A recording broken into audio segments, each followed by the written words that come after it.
នាយកដ្ឋានស៊ើបការសម្ងាត់ថ្នាក់ជាតិអាមេរិកកំពុងស៊ើបអង្កេតមន្ទីរពិសោធន៍ជីវសាស្ត្រចំនួន120កន្លែងនៅក្រៅប្រទេសដែលទទួលថវិកាជាតិអាមេរិកអ្នកស្រី Tulsi Gabbard ប្រធាននាយកដ្ឋានស៊ើបការសម្ងាត់ថ្នាក់ជាតិរបស់អាមេរិកបានមានប្រសាសន៍កាលពីថ្ងៃច័ន្ទថាការិយាល័យអ្នកស្រីកំពុងធ្វើការត្រួតពិនិត្យមន្ទីរពិសោធន៍ជីវសាស្ត្រនៅក្រៅប្រទេសជាង120កន្លែងដែលទទួលថវិកាពីអ្នកបង់ពន្ធអាមេរិកយុទ្ធនាការនេះគឺផ្ដោតលើកម្មវិធីស្រាវជ្រាវបែបបំលែងកម្លាំងអានុភាពមេរោគឬភាសាអង់គ្លេសហៅថា gain of function ដែលមានហានិភ័យខ្ពស់មន្ទីរពិសោធន៍ទាំងនេះស្ថិតនៅក្នុងបណ្ដាប្រទេសជាង30នៅជុំវិញពិភពលោក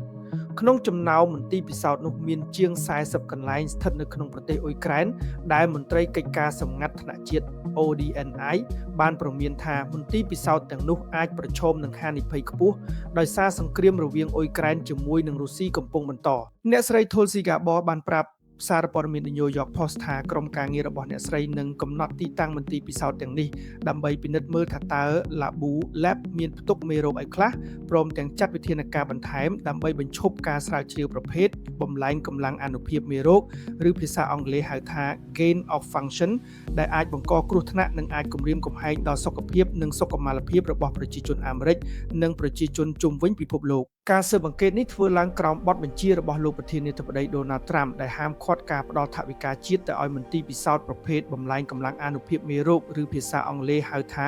gain of function នៅប្រទេសចិនអ៊ីរ៉ង់និងបណ្ដាប្រទេសផ្សេងទៀតដែលខ្វះការត្រួតពិនិត្យនិងមិនមានការតាមដានគ្រប់គ្រាន់ការស្រាវជ្រាវប្រភេទនេះអាចធ្វើឲ្យមេរោគមានសមត្ថភាពឆ្លងកាន់តែងាយស្រួលឬបង្កឲ្យមានជំងឺធ្ងន់ធ្ងរនិងអត្រាការស្លាប់របស់មនុស្សកាន់តែខ្លាំង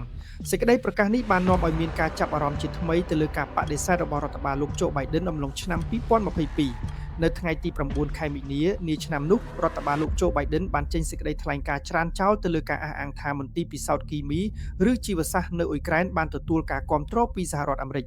រដ្ឋបាលលោក Joe Biden បានហៅវាថាជាព័ត៌មានមិនពិតសេចក្តីថ្លែងការណ៍នោះក៏បានអះអាងថាការចោទប្រកាន់ទាំងនោះគឺជាផ្នែកមួយនៃយុទ្ធនាការឃោសនារបស់ចិននិងរុស្ស៊ីក៏ប៉ុន្តែមួយថ្ងៃមុននោះអនុរដ្ឋមន្ត្រីការបរទេសអាមេរិកអ្នកស្រី Victoria Nuland បានផ្ដល់សក្ខីកម្មនៅសភាថាអ៊ុយក្រែនពិតជាមានមន្ទីរពិសោធន៍ស្រាវជ្រាវជីវសាស្ត្រពិតប្រាកដមែនហើយសហរដ្ឋអាមេរិកព្រួយបារម្ភថាទីកន្លែងនេះអាចត្រូវបានរុស្ស៊ីគ្រប់គ្រងឬរឹបអូសយកមន្ត្រីកិច្ចការសម្ងាត់ ODNI ជាតិអាមេរិកបានអះអាងថាការបដិសេធរបស់រដ្ឋបាលលោក Joe Biden នៅពេលនោះគឺជាផ្នែកមួយនៃយុទ្ធសាស្ត្រភាពធន់នៃព័ត៌មានក្នុងគោលបំណងបង្កើតប្រជាពិធនិងដើម្បីកាត់បន្ថយចំណងទំនាក់ទំនងរបស់សហរដ្ឋអាមេរិកជាមួយកម្មវិធីមន្ទីរពិសោធន៍ទាំងនោះនៅក្រៅប្រទេសលោក Peter Hegseth រដ្ឋមន្ត្រីការពារជាតិអាមេរិកបានថ្លែងថា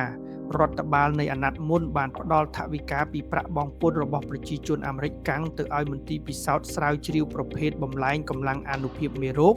ឬភាសាអង់គ្លេសហៅថា gain of function ដែលមានហានិភ័យនិងជាមន្ទីរពិសោធន៍ជីវសាស្ត្រនៅក្រៅប្រទេសហើយបន្ទាប់មកបានព្យាយាមលាក់បាំងការពិតនេះពីប្រជាជនអាមេរិកកាំង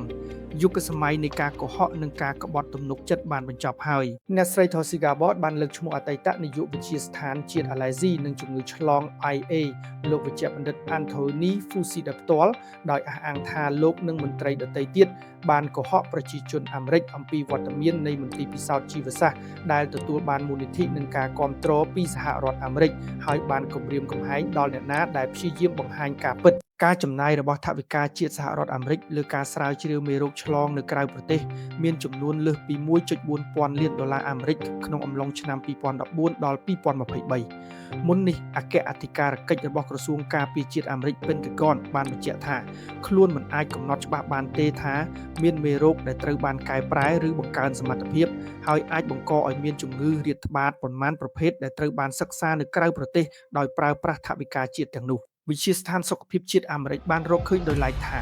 ការស្រាវជ្រាវលើវីរុសកូវីដ -19 របស់សត្វប្រចៀវដែលទទួលបានមូលនិធិពីសហរដ្ឋអាមេរិកនៅវិទ្យាស្ថាន Virus Wuhan Institute of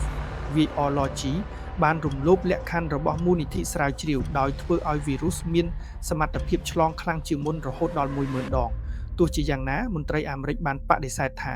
ការស្រាវជ្រាវនោះមិនមែនជាកត្តាបង្កឲ្យមានជំងឺ COVID-19 ឡើយពីខ្ញុំបាទវឌ្ឍនៈបើសិនជាលោកអ្នកចង់ទទួលបានព័ត៌មានសំខាន់នៅលើសកលលោកជាចំណេះដឹងបទវិភាគនយោបាយសេដ្ឋកិច្ចផ្សេងសូមកុំភ្លេច scan QR នេះរួចសូមជួយ like និង subscribe សូមអរគុណ